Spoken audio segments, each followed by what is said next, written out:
You already know what time it is. Yo, I go by the name of Prince Duah. Hey. Yo, I'm the host, King Duah, man. You're watching and listening to Royal Nation Podcast. Man, this is episode 2, and we got a lot of wonderful things to talk about. You know, when I started this podcast, it was more about me interviewing and showing entrepreneurship, you know, and minority entrepreneurship.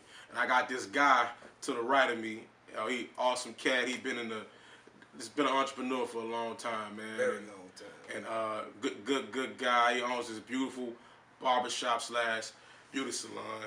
And they call him Money, you know, but it's Derrick, aka Money Brown. What's up, bro? Man, what's happening, baby? What's up with it? Man, ain't too much, man. Everything good, big homie? Man, everything is good, man. You know, That's what's up, man. just getting my little tea You ginger. little tea, huh? You little ginger.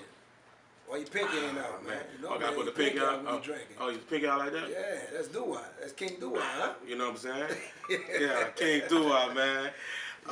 Man, thanks for having this time to come hang out with us, man. Man, like, no problem, man. Anything for my guy, man. When we put this together, man, I noticed you've been doing this for a long time. Like, you know, you're having a barbershop, beauty salon, dealing with people, and that could be a headache itself, man. Yeah.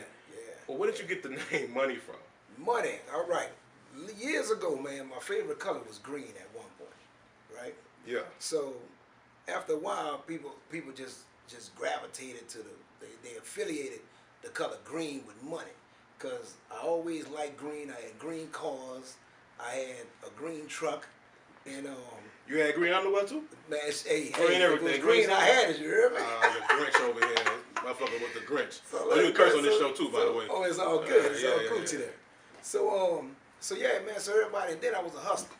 I was always hustling, man. Like I ain't never sold no dope or nothing like that. I'm talking about straight barber hustling and just getting it. So what's the definition of barber hustling? Barber you ain't hustling. selling weed in the shop. What's the difference? Well, the difference is you cut hair in the shop, not selling weed in the shop. You hear me? So if you hustling, man, if you a barber hustler, like, and to be honest with you, man, it's a difference between hustling, barber hustling, and actually setting this up as a career.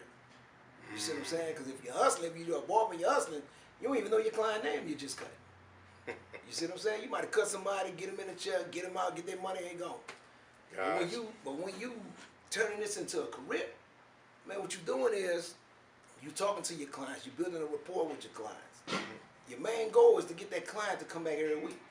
You know what I'm saying? So you build a relationship with that client, and that's all part of your career growing.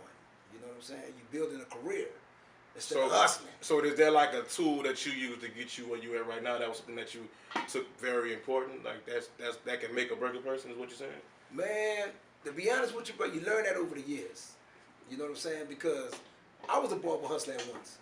I was one of them, man, just get in there, I'm cutting, I'm hitting them up, getting that paper, and they gone. But after a while, when I started really loving my craft and what I do, that's when I said, man, you know what, man, I gotta slow down. I started taking appointments. You know what I'm saying? And when let me trip your head out. When I started doing that, my clientele changed.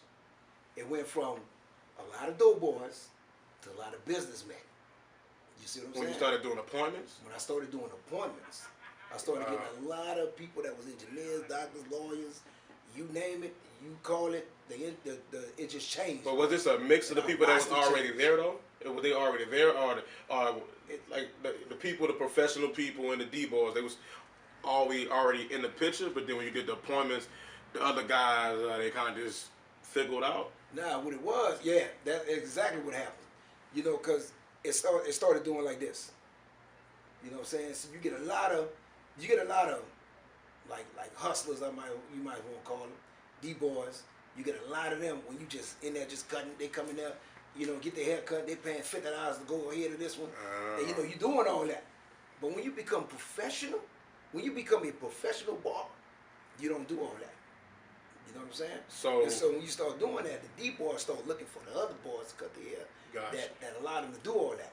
So that outweighed, you know, I got way more professional people. Gotcha. So your shop is in, like, it's Houston, Texas, correct? Yeah. So you're from New Orleans, right? Born and raised. So how long have you been in Houston, and how did you come from a whole other state? 'Cause you came out here based on Katrina, right? Was it Katrina? Yeah. In 2005. 2005. Mm-hmm. That was 13 years ago. Mm-hmm. So when you got something like that, yeah. when you got here, how was the building yourself back up? Because I mean, you had a wife and kids, and Right. I'm pretty sure you got put in a hotel at first. Right. Walk us through that little process of you getting here. Well, what 13 happened years ago. when Katrina happened? At that moment, all right. Let me go back. When we was working in the shop, all right. I'm gonna just break it down real quick like that. We was in the shop, and I looked at the monitors and I saw that Katrina was coming. So I canceled all my appointments, and I told all my barbers and stylists that was in the shop, I said, look, y'all look at the monitors. I said, that storm is coming, and it's a Cat 4 or 5. I forgot what it was then. Excuse me. But I told them, I said, y'all look at the monitors, and y'all get up out of here. I said, I'm gone. Last one, lock the door. So let's start from there. Packed up all what I could pack up and load in the truck. Took my family, went out with some more family, and we shot to Vinton, Louisiana. Vinton, Louisiana? Vinton. Yes. Where's that at? Vinton. That sounds like crazy. That sounds like it's the home of the KKK. Boy, look, we stayed at the Delta Was Towers, David Duke there? Man, shit, he probably was somewhere in that motherfucker. I don't know. But look, dog. So Vinton is like 11 miles, I think, from the border. It's like past St. Charles, but before you get over the hump to go over the bridge, right before you get over the border. Okay. Before you get over the state line. Okay. To get into Texas. So we stayed there for 2 weeks. Went back to New Orleans. We shot back to New Orleans. I was able to get in because I had my barber shop, and they said if you had your credentials, they'll let you in if you had a business. So and that was part of the help that they was doing for evacuees and whatnot. Yes, exactly. So I got in, and we went and looked at the shop, my house, and all that stuff, man, and saw everything was out of there. So we stayed with my uncle for maybe about 2 weeks, 22 people in the house. All right, on the same roads, because nothing was wrong with his house. Okay. So, shot to Houston, and when we came out here, they put us in a hotel for 2 weeks. At that time, I found a shop to work in. I got let me back up. I ran into a friend of mine named Robert Jenkins. Called him Black Rob. That's my boy. Black Rob, what up? Years. What up, boy? So I was cutting Rob hair for man, I don't know how long, over about 20 years now, man, something like that. So anyway, I just so happened to run into him at the Georgia, well, not the Georgia Brown. Was it Georgia Brown? Yeah, Georgia Brown out here, right? So you were stuck in one. You were stuck in the Georgia Brown. That was Georgia it. Brown out here, right? Where they put everybody in there. Yeah. Well, we went there to get some benefits at the time. Okay. Because you know what I'm saying, we was there, we had to go get the voucher and all that stuff. You know what I'm saying? Yeah. So, so I ran into Rob, and Rob had a haircut, and I was like, damn, bro, where you got your haircut from, bro? He was like, man, say, bro, dude named Fred, got a nice shop on Highway 6. I ain't know where none of that was. I ain't know where Highway 6, none of that, nothing. I ain't know nothing about Talking about Houston, right? Yeah, we talking about H, big old H, man. So, I said, look, he got a spot available, and I said, he got his contact, so he gave him his card. So I called Fred up, long story short. Fred said, come holler at him. I went to interview right quick. He gave him the spot. Bam. Nice. So it was on and popping. So I cut them, and the good thing about it, bro, a lot of people that ran from Katrina came out here. A lot of my clients came out here. So they was like, man, you in a barber shop? I said, yeah. They were like, why is that? Man, I was cutting them, their families, you know what I'm saying, and their friends, and my regular clients, all of them, you know what I'm saying? Damn. So I'm back home. I said, whoa, all right, that's cool. So they started fading off and going back to New Orleans. Yeah. Some did, some went back. Some went back, some didn't. So, so as they was doing that, my clientele still started growing. So my New Orleans clientele was dipping off, but I was picking up a lot of Houston clientele. So I have a big mixture of Houston, man, everywhere. They from all over. You know what I'm saying? So I got a question for you. What's the difference, the culture-wise, of barbers in Louisiana, New Orleans, and barbers in Houston, Texas? Man. What's the The All right, culture. first, I'm gonna tell you from the client perspective, what they tell me. All right, this is what they tell me. It's not me. Go for it. We got you. All right. So he not hating on you barbers out Not there, at even though all. I think some of y'all need to go back I would to never barber do school. that. Well, much love. Nah, I wouldn't do that, man. Nah. And he said he's I the got best much love for barber everybody. in Houston, by the way. Man, you tripping. I know some boys, man, that can, hey, man, run with the best, man. But look, bro, so check this out. So the clients will come to me, and they'll say, man, I've been looking for a barber for X amount of years, X amount of months, X amount of whatever, right? Every time they go to a barber, and they're a Houston barber, they always say they mess them up. One thing they say the Houston barbers don't do, they don't listen. You know what I'm saying? Like they'll tell them they want their hair a certain way, they'll get out the chair, their hair's another way. Now, this is me talking now. This is me. I don't see that because I'm in here working. For And a lot of people that work, you know that what work I'm saying? in your shop is from Houston, right? Well, I got Majority? one, two. I actually have 2 barbers from Houston in there. Well, I mean, but you've had more before. I had more, Yeah. right? Yeah. And they can cut. They can cut. I done watched them cut. Yeah, somebody you had here one time messed my hair up pretty bad, man, and I was trying to sue you for it actually. No, I'm joking. Hey man, you must don't know my policy. What's your policy, You buddy? sue, you die. Oh damn! And he talking about. I don't know if you want to edit that or not. Nah, we keeping that on there. Feds, I know y'all watching everything. I ain't worried about them either. Hey, they try to sue me. Hey, it's gonna happen to them too. You feel me? No, I'm just playing. Y'all just So messing you, around. so you was able to distinguish the difference, culture-wise, from Louisiana and Texas. Yeah, it's just But a little then- different, man. You know, But the whole what people thought, like what they would say, oh well, wasn't always true, or wasn't true. Period. not from what I've seen, Okay. Yeah. but from what people telling me constantly. Gotcha. Like, and they still to this day, when I get a new client, and they always say, when they find me, they be like, and after they get their haircut, and they be like, bruh, I done found the barber. Lord, about time. Damn. So how did you get into, like, how did you get your barber license? You got it in Louisiana, correct? Yeah, Louisiana. So, Yeah. like, were you out, how were you hustling to get that? Because I've heard different stories about people trying to get the real estate license, Yeah. the business license, the barber license. Like, what did you have to do? You have to save up enough money? You worked 3 jobs? What happened? Well, what it is, I was cutting hair, I was working a job, and I was going to college at the same time. Wow. Around the time when I got my barber license. Mm. So, And did you have kids at the time? I had one. I Okay. had one kid. And so, you know, I was doing all that and going to school. So I decided, I said, I had to quit something. I think I quit. Yeah, I quit the job and I started cutting hair more. And that was just cutting hair around on the block. But you didn't have no license, right? No license. So I went to Sidney Collier back in the day. Sidney And that's in Collier. New Orleans in the Ninth Ward. Okay. So I went to Sidney Collier, and you have to take up 1,500 hours to get your license. So some days I stayed later, you know what I'm saying, just to accrue, just to get more hours, you know what I'm saying, like, so you know it's 1,500 hours, and it was $100 and something a month I had to pay. I can't remember how I can't remember that because you know, man, I've been in the game so long, man. You know what I'm saying? I can't remember all that. Yeah.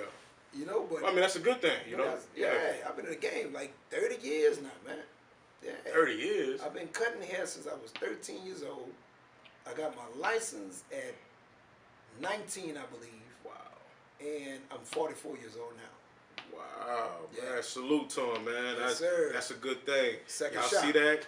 You know, Yes, you can be a sir. snotty-nosed 13-year-old kid messing people's head up and then eventually be great at it. You know what I'm saying? Man, I'll But- tell you, man, so- I don't know, hey, bro, it was a God-given talent, bro. So have You you know ever what I'm been in saying? some situations where, man, like I know you know, being an entrepreneur, being a hustler, being a go-getter, it's times where, you know, you have good times, you have bad times. What was some of the worst time when you kind of like hit rock bottom, you was getting ready to give up on your craft, but Man, you stuck it never, out? Never. Let me tell you why. When you find something you love, when you deep into your craft and you find something that you really love, ain't no such thing as giving up. Ain't no such thing as rock bottom. You're going to make it work. You know what I'm saying? So with me cutting hair, man, I built up a strong passion for it. Like a strong passion. And you can't help but to get good at your passion. You know what I'm saying? So as the time went on, I got better on how to treat people, how to talk to people, how to I don't want to say persuade or convince because I don't like those words, but it's you just have to apply your craft, and the person will want to come back. You see what I'm saying? Well, I got a good question for you. What was your two questions? What was your worst investment in the barbershop, and what was your best investment that you made? So thus far. Okay, my worst investment, I would say, in my first shop is having a partner, having a business partner. I would never, ever do that again. And why is that? Why is that, man? Having He a was business scheming on you? Now, the thing is, when you have somebody that have a little bread, but don't have the same vision that you have, it's not going to work. So having bread and no vision that you have, it's not going to work. That's true. So all they're doing is adding their money in, and they trying to follow up your vision, but your vision is not their vision. And that's personal and business. You see what I'm saying? Yeah, that's like being in a relationship. You know, Absolutely. I mean, you got a vision, and then your significant other vision is like way left, and then they taking all the money. It's like you putting in the pot. That's right. But then you look in the pot is going in the pot, it's coming right back out. Yes, sir. Yes, sir. So yeah, I agree sir. with you on that. Absolutely. So when it got to a point where our visions really started doing like this, like 100%. You see what I'm saying? Like my vision was 100% the barbershop and how to run it, how to treat people, how to get the I call them tenants. You don't call your barbers. When you own a barbershop, that's one thing. You never call your barbers your employees. You never call them your employees. That's your tenants. Gotcha. Because they are renting the space from you. So what was the good investments that you had made? Just give me one good investment. Man, one good investment. One good investment is. I ain't talking about when you put the strippers in the back of it, and you know what I'm saying, you get your hair cut, then they go in there, you know, in the boom boom room. Yeah, so you know what I mean? so give me be a little more specific when you say the good investment before I answer that question. Well, let's just say, you know, because you've seen barbershops come and go. Mm-hmm. You've seen people come in and what you call tenants, you know, come in as a partnership, and you've seen, you've seen it come and go. With the good investment meaning, all right, I decided not to put it over here on the north side, and I did it on the south side, or I decided to put it next to the boom boom shop, and that brought in a lot of clientele. All right. So here we go. I'm gonna tell you the main investment that you have to put in a business to make it successful. Could you guess what that is? Time. You have to put in time. You have to put time into your business.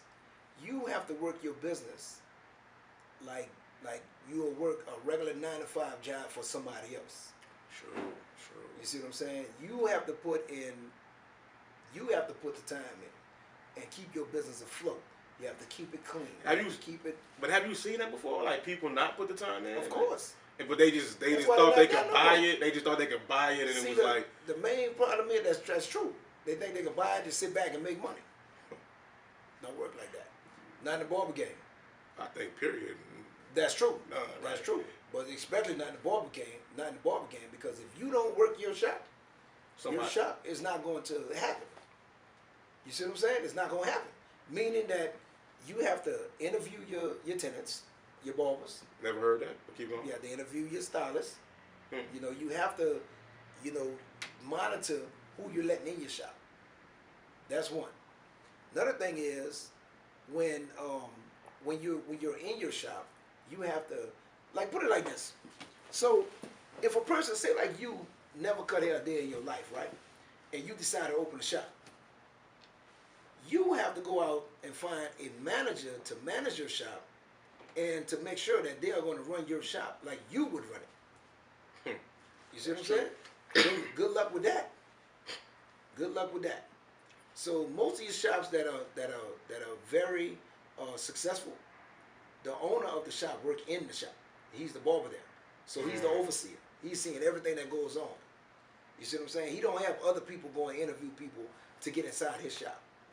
It's funny you brought that up, because does that matter? Is it even worse if you have family doing that with you? Man, you know you don't want to do that, boy. Man, we hear so much stories about Boy, all that. look. But what's your stories about Woo! that? And Man, have you don't done know, that before? No, no, no, sirree. So no cousins, no uncles, none of that. Because of what you know, the possibility, the worst case scenario. I already know. You know what I'm saying? Now, as far as like being a barber, I work with several cousins. They cool. There ain't no problem with that. As far as them being a barber, as long as they know you're my family, but it's still business. You have to know how to separate that, and you have to understand that. Once you get a full understanding of that, then we can work together. But if you just saying, oh man, that's my family, man, I ain't gotta pay rent. Nah, man, I got rent I have to pay on the 1st every month. So why would I can't let you come in here and cut. You hear that, Cousin Pete? Yeah, you know what I'm saying? But my and cousin, mistress, you hear that? I mean, see, mistress. hey, babe, I can't. He done lost his mind. I can't. I'm So sorry, you'll let I your put you on mistress the work with spot. you, huh? Nah, I thought you were gonna let yours work for you. No, I don't have no mistress. Oh. No, indeed. And I know you might. No, not me, partner. No, indeed. So what is for people that don't know, that's thinking about becoming an entrepreneur, whether it's a stylist or a barbershop, what's the financial gain for this? Well, what's the pot of gold at the end of the rainbow? Well, you have to know and understand also that every business takes at least about 3 to 5 years before you even see a profit. I've heard that before. You know what I'm saying? Because for one, you're going through the trials and tribulations, you're going through the humps, you're going through the ups and downs, you know what I'm saying, while you're building your business. But one thing you have to know for sure, you have to keep building. You have to keep building. You have to keep building, keep building. Now, I'm going to tell you something that a lot of our people of color, mess up at. They go into business, like say like if a business, let's just throw some numbers out there. Say like if a business is $50,000 to start, okay? And all they have is $50,000, all right? They will take and use damn near that entire $50,000 getting their business started, all right? Now, you hit a negative in that already? You're already negative 50 already. You negative. You straight into the negatives. Now here's on the other hand. You have 50,000, right? You don't use the entire 50,000 to start your business if you're using your own money. True. You only use 30 and you keep the 20. And that's just throwing numbers out there. Okay. So the 20,000 is going to hold you over while you're building your business. But you have to be building. You can't just say, okay, 30,000, bam, business about to start. I'm about to see a quap. I'm about to get that bag right now. Yeah, let's go. The next thing you know, you sitting back chilling. You ain't really working your business. Next thing you know, you dipping in that 20. So after you done dipped in that 20, you paying your rent. You have about 2 barbers in here. You still got light bill, cable, you know what I'm saying, all that stuff. You got all your utilities and all that, and you got your rent coming up. Yep. So how you gonna pay your rent? You dipping into that 20. So when you dip into the 20, now you see that 20 dwindling. It's going down, but it's not building. So when the 20 is going down, you get to the end of the 20, now you can't pay your rent. What happens? Business closed. You panic. You panic and you close the business. And I've seen that recently. Speaking of, and I'm pretty sure you know people that's been through that all the time. Do you feel like you mentor some of these barbers? I mentor a lot of barbers. Do some listen? A lot of them listen. Because they know how passionate I am about what I speak. You see what I'm saying? When I'm talking about the barber game, like I tell a lot of them, I say, look, when you're ready to open your shop, I'm here for you. I'm not the type that's going to try to hold you here your entire life, but if you're ready and you want to open a shop, I'm going to give you the game. The first rule of thumb is you make sure you have some money in case, at least for about 6 months of your rent, stashed away, just in case your barbershop don't pop like you expect it to. You see what I'm saying? Because that's how I started with mine, with this one right here. When I went to sign a lease, the owner of the strip center said, do you at least have 6 months of rent before, to open your business, to run your business if no barber is in there? I said, yes, I do.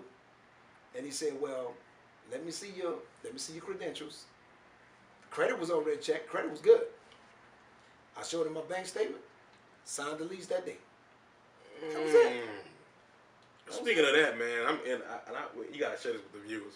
What's the most amount of money you've seen so far doing this? And just throw a number out there. It ain't gotta be. Woo! I'm getting all in. Hey, Nah, it's cool. It's cool. It's cool. But this is motivation. As a barber, put it like this. I'm gonna just let the viewers break the numbers down. I chose $25 a head, right? A haircut.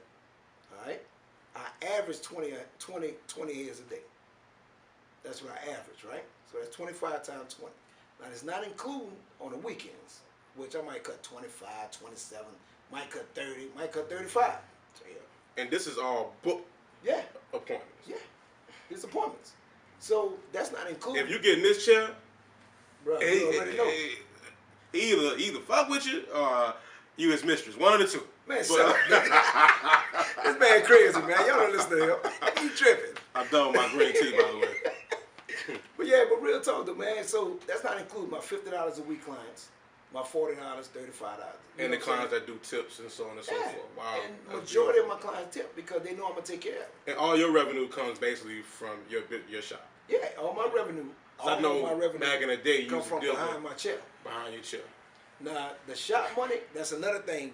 You entrepreneurs, leave your business money alone. If you're doing something with your hands, if you're operating your business, if you're a barber, let's talk about barbers and stylists. If you're a barber and you own a shop, utilize your money behind your chair wisely. Don't dip into the shop money because suppose anything happen, like your AC could malfunction, your anything could happen. Money B. What up, baby? Man, yo. Hey, I want to ask you a few questions real fast. Talk to me. Now, it's gonna be about just like spontaneous questions, okay? Here we go with this bullshit. Don't tell that me what about to bullshit come right out your there. goddamn mouth. Man, look Shit. here, man. Here you go. Hey, What's that? as long as you don't go to jail for it, brother. Run it. Donald Trump. Tell me how you feel about him. Fuck him. All right.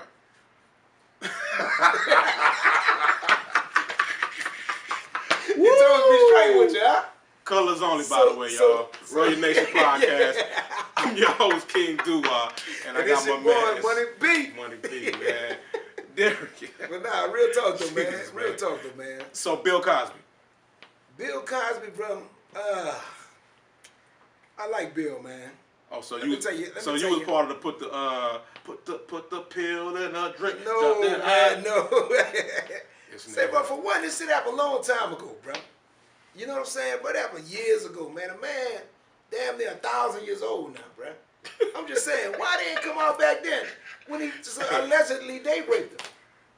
You know what I'm saying? I'm saying allegedly, but I think, did he admit that he do it or what? I can't remember. Well, all right, so you have to understand the Me Too movement. All right, so now you have the Me Too movement. There's no statute of limitation anymore, really. Understood. So which is, in my personal opinion, is whack. But if somebody, you do something 30 years, 17 years later, someone can come back, which is fucked up. Yeah, because that's what it is. It may be true and it may not be true. Yeah, in this absolutely. situation, I think, for that long, somebody was getting paid off. It was something going on, or whatever the case is. But See, bro, I don't know, if man. It's the crazy. glove don't fit, you must acquit. Yes. You And see we what talking I'm about your saying? little glove wearing. But real talk though, man, think about it, bro. They coming all these years later, right? Yeah. Where's the DNA proof? Where's all the proof? You just going straight off of words. Yeah, there's You know what I'm conspiracies saying? behind it, but he beat It's the a case bunch at of first. conspiracies. Though. He beat Yeah. the case at first. Yeah. And they brought it back. I don't know, federal, state. They picked it up. Something happened, but they wanted him very bad. Yeah. Wanted him, and it all kind of women came out the woodworks. Right. But we know all this has been going on for years and years and years Of ago. course. It was parties course. like that. People, the yayo, they Yeah. was loving that, right? Yeah. Another one for you, Tekashi 6ix9ine. Have you heard of him? Yes. Tekashi 6ix9ine is a crazy motherfucker, man. That's one, right? So look, check this out. So here you got a young little cat that's a rap artist, okay? A hip hop artist, right? Why in the fuck is he getting into it with all these people? Like rap a lot. You know what I'm saying? Now you can't come to Houston and do shit. You know what I'm saying? That's one, because you know rappers like run Houston, you dig? Yeah. Shout out to my boy Trey, man. Trey the True, that's my dog. Shout out to Jay Prince. What Yes, up? sir. All y'all, man. All that. So check this out. So, you know, and then he get into it with the boys in Cali. That's two major cities you done got into it with. And then in New York, then he called himself the king of New York or some shit at one point. Yeah, but do you Man, think? how could you even fix yourself to do that? But I mean, and it's freedom of speech. It's just like what Donald Trump says. It's like anybody says they can speak about it, right? Understood. Now it's on you if you disagree with it, agree with it, or however you feel about it. It's not about disagreeing and agreeing. It's the consequences that come with it. And that's what I was about to go back to what we talked about, the whole business thing, right? Yeah. In business, there's a risk. There's a high risk, there's a low risk. That's right. But you still at the end there to take a risk. He knew the risk, apparently. Now, he's dealing with some real serious stuff right now. In business, you don't die. Yeah. You just get a chance to start over. You probably could die or go to jail. Depending on what you're that's doing. good. You tax evasion and all that shit, right? That's another thing too. Pay your taxes. Pay your taxes. Yeah, and that's really crazy. But what I will say to anybody, you know, whatever you're doing, I know he looked at it as, I'm taking a risk. I'm gonna do this. It's publicity. Any publicity to him is good publicity. That's understood. Right? But where you at now? Fighting for his life. Whether he got $1.7 million in the bank or not, when them people in your life, they freezing accounts, they come in. You know where that 1.7 million gonna go? To keep them boys off his ass in jail. That's where it's gonna come from. That's where it's gonna go. Well, don't drop the soap on Rikers Island, right?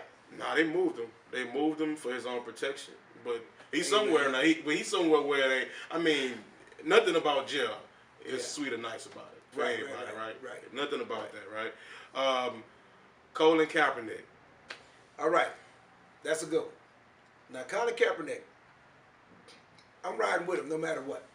You know what I'm saying? For one, you know, what he did is not bad as what most of the other players have done.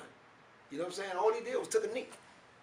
Now they got people that done beat their wives, that done cursed out the owners, all kind of stuff that happened in the football league, and they still playing. All this man did was took a damn knee. All he took was a knee, and a lot of people get it fucked up. Look, let me tell you why they get it messed up at. The man is taking a knee for police brutality on black people. But they mixed it up. They tried to mix it up. Of course. Yeah. That's called debunking. What happened? Kaepernick was kneeling, not standing, but he was kneeling for all our people, you know, that to protest against black violence with the police. You know what I'm saying?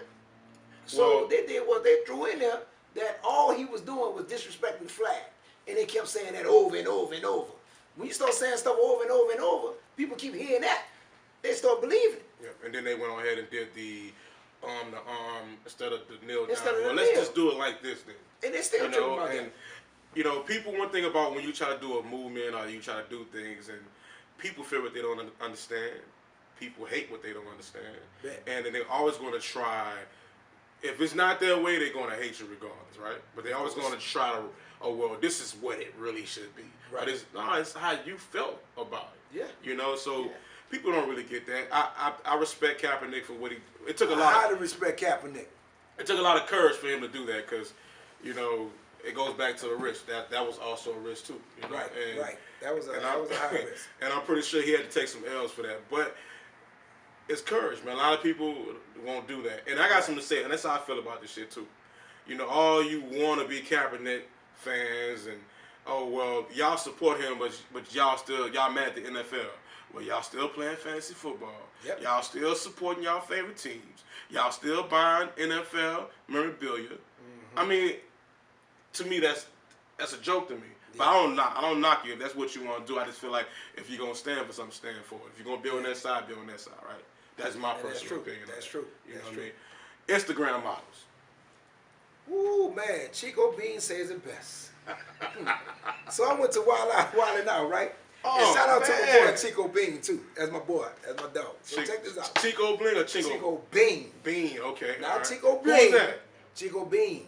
Chico Bean Bean is the one with the big head that always wear that on Wild Out. Okay. You know, the comedian. Okay, all right. So I went to Wild Out, right?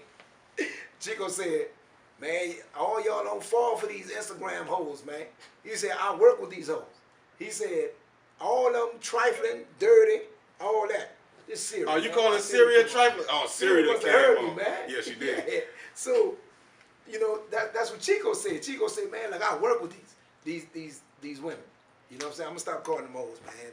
Forgive me. But that's what Chico said. That's Chico. All right? So check it out. So he said that, man, he done went to some of these Instagram models' houses and they bad as I don't know what. He said, but you get in the house, they don't even have no damn bed. They laying on a pallet. And he said, how many of y'all know what a pallet is? And for y'all that don't know what a pallet is, I'm gonna tell you what it is. All that is a pillow and about 4 blankets on the floor. All right? So get your mind right. Man. But that's from Chico. And money over at 32 Degrees Barbershop for the 99 and 2000. You heard me?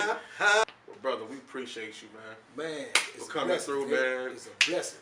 Love you. I'm glad you're doing something great. You're doing a lot of great things. I just hope this interview inspires somebody that wants to be an entrepreneur. Right. This is one of the black entrepreneurs in Houston, Texas. I'm your host, King Duah.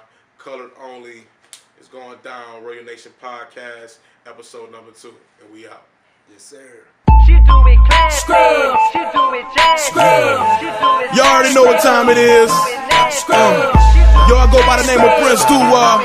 And I'm about to make the whole world scrub the ground. Hey.